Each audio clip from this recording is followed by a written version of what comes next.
వీక్షకులకు భోగి సంక్రాంతి కనుమ పండుగ శుభాకాంక్షలు. ముందుగా ముఖ్యాంశాలు.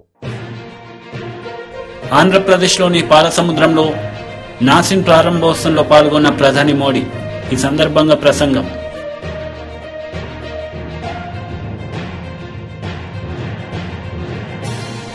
వైఎస్ షర్మిలకు ఏపీ పగ్గాలు.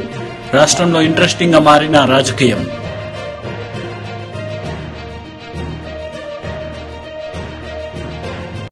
నాసిన్ కేంద్రం ప్రారంభోత్సవంలో ప్రధాని మోదీ పాల్గొన్నారు.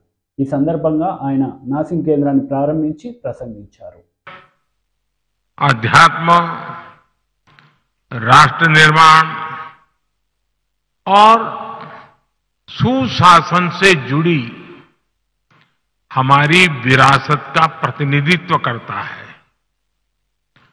आप सब जानते हैं कि पुट्टपर्ती में श्री सत्य साईं बाबा की जन्मस्थली है। ये महान स्वतंत्रता सेनानी पद्मश्री श्री कल्लुल सुब्बाराव की भूमि है।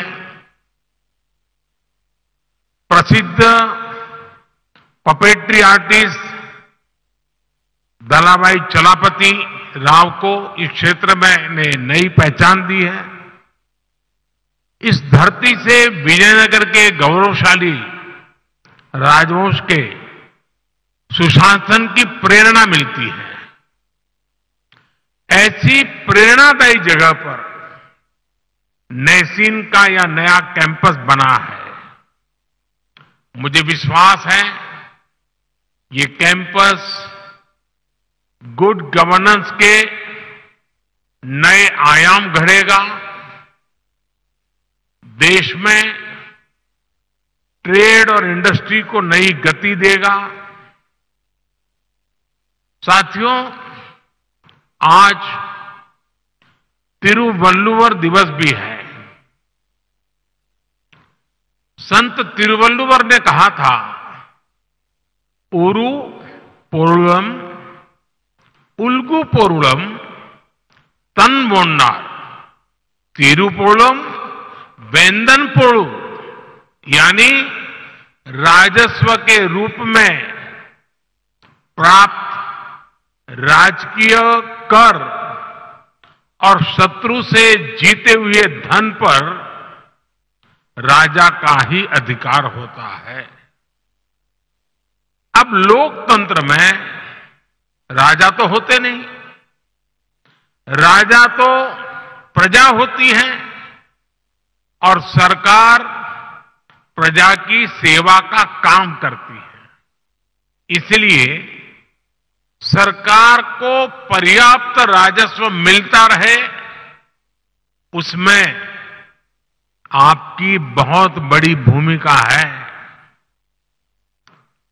साथियों, यहां आने से पहले मुझे पवित्र लेपाक्षी में वीरभद्र मंदिर जाने का सौभाग्य मिला है।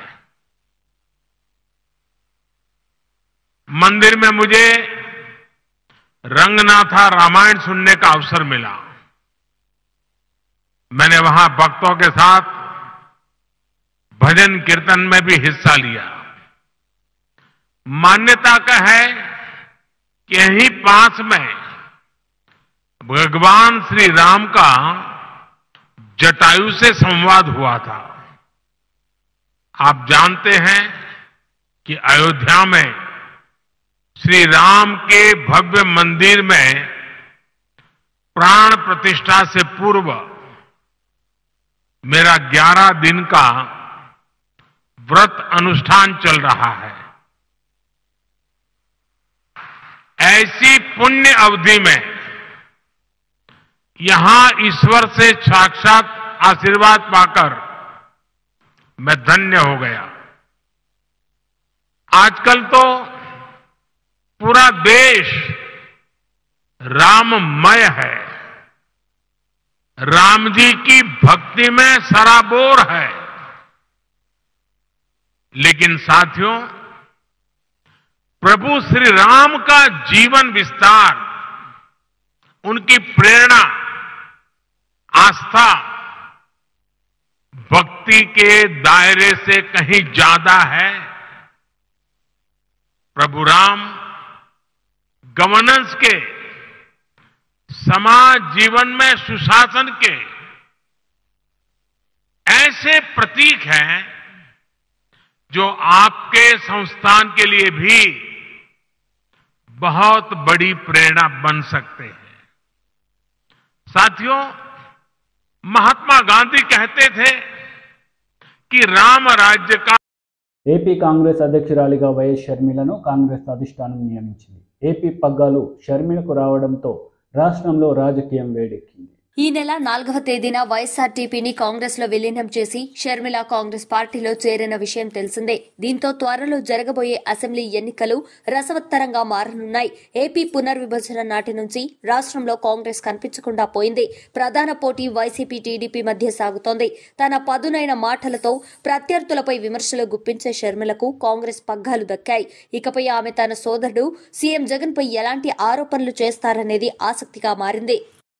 Minister Gudivada Amarnath press meet నిర్వహించారు. ఈ సందర్భంగా పలు అంశాలపై ఆయన మాట్లాడారు. లేకపోతే లేదు అనేటువంటిది 6 కోర్టులు చెప్పినాయి, దాదాపు 6 హైకోర్టులు చెప్పినాయి. మరి అంత క్లియర్ కట్గా ఉన్నదాని మీద అది బేస్ చేసుకొని గవర్నమెంట్ ఏజెన్సీస్ కానీ, ఇన్వెస్టిగేషన్ ఏజెన్సీస్ కానీ, గవర్నమెంట్ ఆఫ్ ఆంధ్రప్రదేశ్ కానీ ఫైట్ చేస్తూ ఉంది, క్లియర్ కట్గా కనబడతా ఉంది.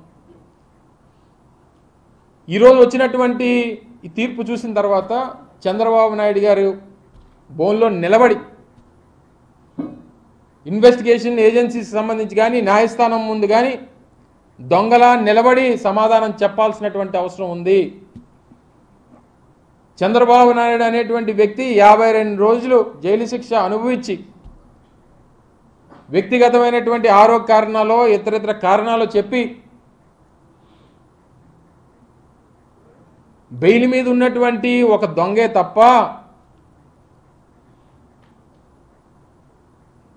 ఈరోజు వచ్చినటువంటి తీర్పు వల్ల లేకపోతే ఇంకో దాని వల్ల ఏదో నిజాయితీ పరుడనో లేకపోతే ఏ అమాయకి చక్రవర్తనో లేకపోతే ఈ కేసుకి ఆయనకి సంబంధం లేదనో ఎక్కడా కూడా న్యాయస్థానం చెప్పలేదనేటువంటిది గమనించమని చెప్పి కోరుతా ఉన్నా ప్రజలందరినీ కూడా. ఈ వచ్చినటువంటి తీర్పుని వారికి నచ్చినట్టు ఈరోజు సుప్రీంకోర్టు చీఫ్ జస్టిస్ నేతృత్వంలో ఉన్నటువంటి దానికి వారు బదలాయించారు. సరే, ఒకరి వాదన ఒకలా ఉంది, ఒకరి వాదన ఒకలా ఉంది. కామన్ ఇష్యూస్ అన్నీ కూడా వాళ్ళు సమర్థించుకునేటువంటి ప్రయత్నం ప్రభుత్వం మనం సమర్థించాం, వారు చెప్పుకునేటువంటి ప్రయత్నం చేశారు, వారు దాన్ని అంగీకరించారు. ప్రొసీజర్స్ని ఎక్కడా కూడా డివేట్ చేయలేదనేటువంటి మాట చెప్పారు. ఈ సెక్షన్ 17A అనేటువంటిది ఇట్స్ ప్రొసీజరల్ యాక్ట్, ఒకటి ప్రొసీజరల్ యాక్ట్. అది దాన్ని చేయాలా లేదనేటువంటిది ఉన్ని దాన్ని రూల్ పొజిషన్ ప్రకారం నిర్ణయం తీసుకుంటారు. దానికి సమాధానం చెప్పడం మానేసి ఈరోజు తప్పు చేయలేదనేటువంటి మాట ఎక్కడ చెప్పు, డబ్బులు కొట్టేయలేదనేటువంటి మాట ఎక్కడ చెప్పవు, నేను నిజాయితీ పరుడు అనేటువంటి మాట ఎక్కడ చెప్పరు, అసలు ఈ కేసుకి మాకు సంబంధం లేదనేటువంటి మాట ఎక్కడ చెప్పరు. చివరికి వచ్చి చెప్పేది ఏంటంటే మీరు చేసినటువంటి ప్రక్రియ కరెక్ట్ కాదనేటువంటి చెప్తారు. మీరు చేసినటువంటి దొంగ పని, మీరు చేసినటువంటి కరప్షను, మీకు ప్రజలు అధికారం ఇస్తే మీరు చేసినటువంటి అక్రమాలు, అన్యాయాలు ఇవన్నీ కూడా ఇన్వెస్టిగేషన్ ఏజెన్సీస్ కానీ, అనేక కేంద్ర ప్రభుత్వానికి సంబంధించినటువంటి సంస్థలు కానీ వారందరూ అంగీకరించారు. కాబట్టే ఈరోజు ఆయన శిక్ష రిమాండ్కు వెళ్ళి ఈరోజు బెయిల్ మీద తిరుగుతూ ఉన్నారు. ఈరోజు ఏదో మంచి జరిగిపోయిందని లేకపోతే కేసు కొట్టేసినట్టు టీవీ ఛానల్స్ కొన్ని వాళ్ళ ఎల్లో మీడియా చూపిస్తూ ఉంది. అసలు ఏమీ లేనట్టు చంద్రబాబు నాయుడు గారు కడిగిన ముత్యంలా బయటకు వచ్చేసినట్టు, అసలు ఆ ఇచ్చినటువంటి అసలు వేసినటువంటి కేసేంటి, వారు చెప్పినటువంటి న్యాయస్థానం చెప్పినటువంటి మాట ఏంటి, ఎక్కడా కూడా సంబంధం లేకుండా వారు వాళ్ళ తాలూకా వాదన చూస్తూ ఉంటే చాలా అన్యాయంగా, అక్రమంగా ప్రజల్ని తప్పుదోవ పట్టించేటువంటి ప్రయత్నం చేస్తూ ఉన్నారు. చంద్రబాబు నాయుడికి చేతికి పడినటువంటి సంఖ్యలు కానీ, ఆయన మీద పడినటువంటి ఈ అవినీతి మచ్చగాని ఆయన నిరూపించుకోవాల్సి ముందుకొచ్చి చెప్పానండి. న్యాయస్థానం ముందు నేను నిలబడి చెప్తాను, బోల్లో నిలబడి నేను తప్పు చేయలేదనేటువంటి మాట చెప్తాననేటువంటి మాట ఈ రోజు వరకు గడిచినటువంటి 4-5 నెలలుగా ఆయన మీద కేసు ఇదంతా కూడా నడుస్తుంది. ఈ రోజు వరకు ఎక్కడ మాట్లాడు దాని మీద ఎక్కడ చెప్పడు, నేను తప్పు చేయలేదనేటువంటి మాట చెప్పడు ఎక్కడ. వీటన్నిటికన్నా మించి రేపు ప్రజల ముందు ప్రజాక్షేత్రంలో ప్రజలు నిర్ణయిస్తారు. సరే, న్యాయస్థానం, ఈ ప్రొసీజర్స్, ఈ చట్టాలు, మనకున్నటువంటి ప్రక్రియలు ఇవన్నీ సాగుతూ ఉంటాయి. ఎండ్ ఆఫ్ ది డే ప్రజలు చంద్రబాబు నాయుడు చేసినటువంటి తప్పుని గమనిస్తూ ఉన్నారు. తప్పకుండా ప్రజాకోర్టులో మరొకసారి శిక్ష పడేటువంటి పరిస్థితి దగ్గరలో ఉంది అనేటువంటి మాట ఈ సందర్భంగా మీ ద్వారా మరొకసారి తెలియజేస్తా ఉన్నాం. మాజీ deputy CM Kadiyam Srihari press meet నిర్వహించారు. ఈ సందర్భంగా పలు అంశాలపై ఆయన మాట్లాడారు. వర్గీకరణకు మద్దతు తెలిపినాయి కాబట్టి ఈరోజు కాంగ్రెస్ పార్టీ రాష్ట్రంలో అధికారంలో ఉన్న సందర్భంగా రాష్ట్ర ప్రభుత్వాన్ని నేను కోరుతున్నాను, విజ్ఞప్తి చేస్తున్నాను, డిమాండ్ చేస్తున్నాను. మీరు కూడా తక్షణమే వర్గీకరణను సమర్థిస్తూ సుప్రీంకోర్టులో అఫిడవిట్ ఫైల్ చేయాలని చెప్పి నా డిమాండ్. ఎందుకంటే రాష్ట్ర ప్రభుత్వము గతంలోనే ఒక పాలసీ నిర్ణయం తీసుకొని ముందుకు వెళ్ళింది కాబట్టి, శాసనసభ దానికి తీర్మానం చేసింది కాబట్టి, ఏమాత్రం కూడా ఆలస్యం చేయకుండా రాష్ట్ర ప్రభుత్వం యొక్క వాణిని వినిపించే విధంగా, గొంతును వినిపించే విధంగా రాష్ట్ర ప్రభుత్వం కూడా వర్గీకరణకు అనుకూలంగా సుప్రీంకోర్టులో అఫిడవిట్ ఫైల్ చేయాలని చెప్పేదే భారత రాష్ట్ర సమితి పరంగా మేము డిమాండ్ చేస్తున్నాం. ఒకవైపు కేంద్ర ప్రభుత్వం అఫిడవిట్ ఫైల్ చేస్తున్నప్పుడు తెలంగాణ ప్రభుత్వం కూడా అఫిడవిట్ ఫైల్ చేస్తే, అది అనుకూలంగా ఫైల్ చేస్తే వర్గీకరణకు అనుకూలంగా తీర్పు వచ్చే అవకాశం ఉన్నది. ఇన్ని సంవత్సరాలుగా, ఇన్ని దశాబ్దాలుగా జరుగుతున్న ఈ ఉద్యమానికి ముగింపు పలికే అవకాశం ఉంటుంది. చాలామందికి రిజర్వేషన్ ఫలితాలు అనుభవించే ఒక అవకాశం వస్తుంది. కాబట్టి రాష్ట్ర ప్రభుత్వం ఏమాత్రం కూడా ఆలస్యం చేయకుండా సుప్రీంకోర్టులో ఒక మంచి అడ్వకేట్ను, పేరెన్నిక కన్నా అడ్వకేట్ను, ఖర్చుకు ఏమాత్రం కూడా వెనుకాడకుండా పేరెన్నిక కన్నా ఒక అడ్వకేట్ను పెట్టుకొని అఫిడవిట్ ఫైల్ చేసి కేటగరైజేషన్కి అనుకూలంగా వాదించాలి, తన వాదనను వినిపించాలని చెప్పి మేము డిమాండ్ చేస్తున్నాం. ఇక రెండవది, రాష్ట్రంలో కాంగ్రెస్ పార్టీ అధికారంలోకి వచ్చింది. ప్రజల తీర్పును మేమందరం కూడా గౌరవిస్తున్నాం, శిరసావహిస్తున్నాం. ఈ ప్రభుత్వం, ఈ పార్టీ 5 సంవత్సరాలు అధికారంలో ఉండాలని కోరుకుంటున్నాం.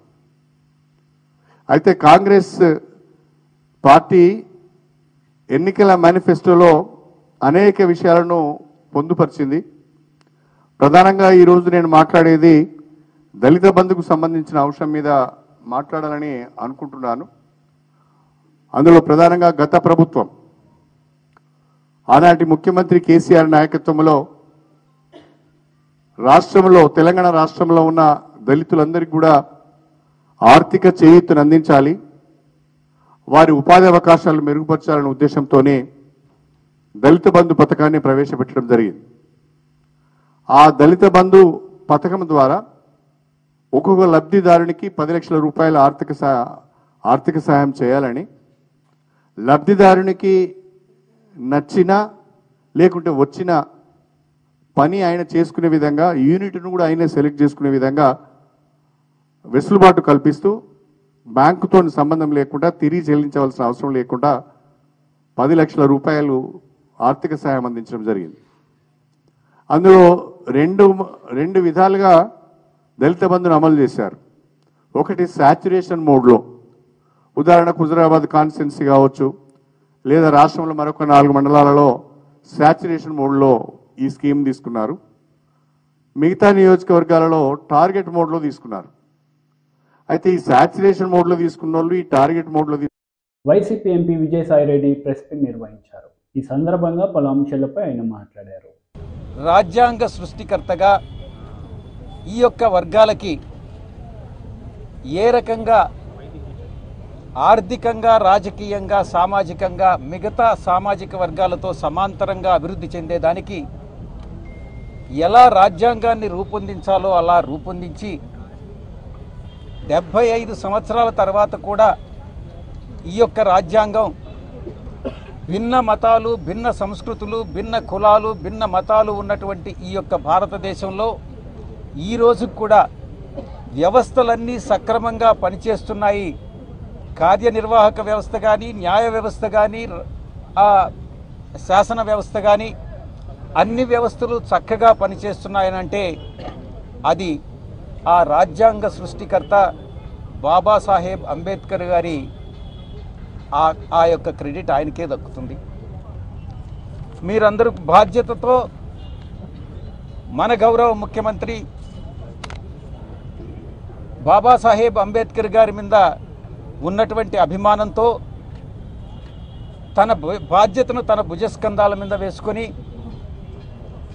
తరతరాలుగా వస్తున్నటువంటి ఈ యొక్క వివక్షతని, దళితుల పట్ల ఉన్నటువంటి వివక్షతని ఆయన ఏ ఉద్దేశంతో అయితే రాజ్యాంగాన్ని రూపకల్పన చేసి మనకు అందించి ఆయన వెళ్ళారో అదే స్ఫూర్తితో ఆ యొక్క లక్ష్యాన్ని నెరవేర్చేటటువంటి ఉద్దేశంతో బడుగు బలహీన వర్గాల్ని, దళితుల్ని అభివృద్ధి చెందించాలి రాజకీయంగా, సామాజికంగా, ఆర్థికంగా అన్నటువంటి ఒక లక్ష్యంతో గౌరవ ముఖ్యమంత్రి వర్యులు అహర్నిశాలు గత 4 సంవత్సరాల 8 నెలల కాలం నుంచి మన ప్రభుత్వం, వైఎస్ఆర్ కాంగ్రెస్ పార్టీ ప్రభుత్వం వచ్చినప్పటి నుంచి కృషి చేస్తూ ఉన్నారన్నటువంటి విషయం మీకు తెలుసు.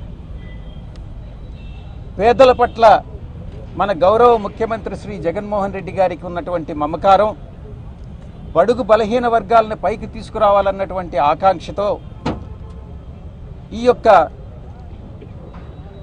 ఏదైతే మనం బాబాసాహెబ్ అంబేద్కర్ గారు ఏ యొక్క సిద్ధాంతాన్ని నమ్మారో ఆ సిద్ధాంతానికి అనుగుణంగా నవరత్నాలు అన్నటువంటివి రూపొందించి ఈ యొక్క సుపరిపాలన అందించగలగడం నిజంగా ఆంధ్ర రాష్ట్ర ప్రజలు చేసుకున్నటువంటి అదృష్టంగా భావించవచ్చు. బాబాసాహెబ్ అంబేద్కర్ గారు ఒక దార్శనికుడు, ఒక దీశాలి. అహర్నిశాలు తన జీవితకాలం అంతా కూడా బడుగు బలహీన వర్గాల కోసం, సమాజంలో ఉన్నటువంటి వివక్షతను తొలగించేదానికి ఆయన చేసినటువంటి కృషి మరువలేనిది అన్నటువంటి విషయం మనందరికీ కూడా తెలుసు. ముఖ్యంగా అంటరానితనం మీద ఆయన చేసినటువంటి యుద్ధం, ఆయన చేసినటువంటి కృషి కొన్ని సామాజిక వర్గాల ఆధిపత్య భావన అన్నటువంటిది సమూలంగా నిర్మూలించాలి అన్నటువంటి భావనతో ఆయన చేసినటువంటి కృషి అన్నటువంటిది.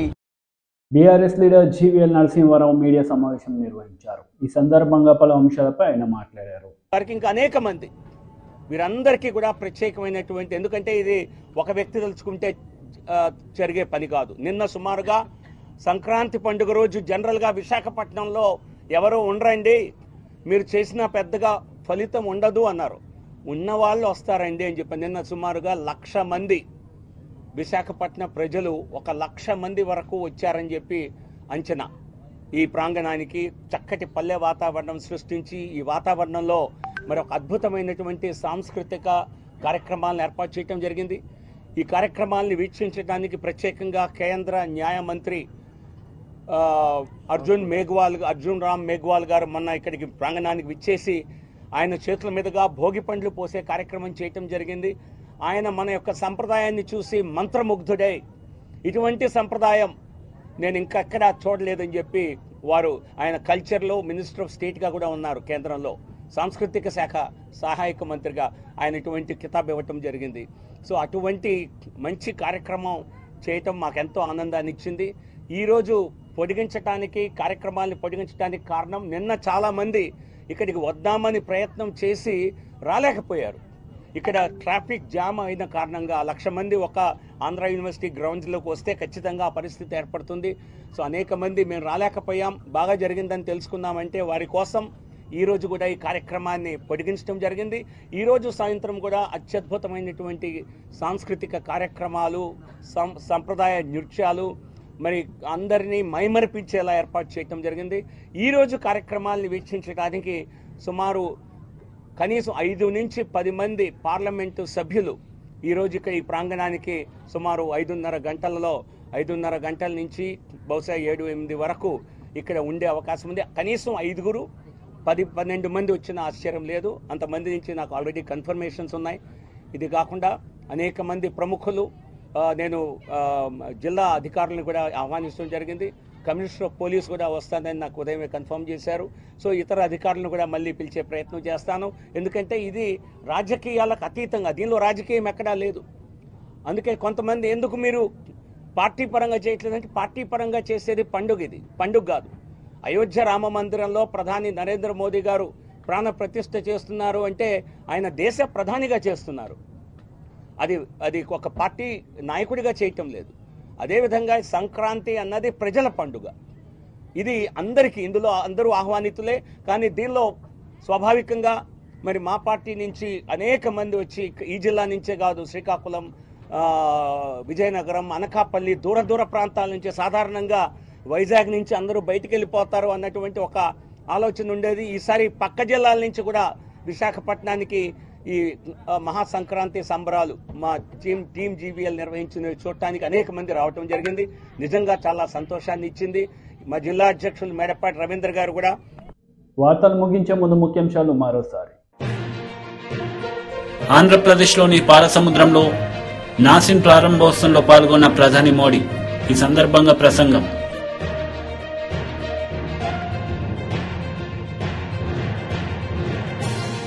వైఎస్ షర్మిలకు ఏపీ పగ్గాలు. రాష్ట్రంలో ఇంట్రెస్టింగ్ గా మారిన రాజకీయం.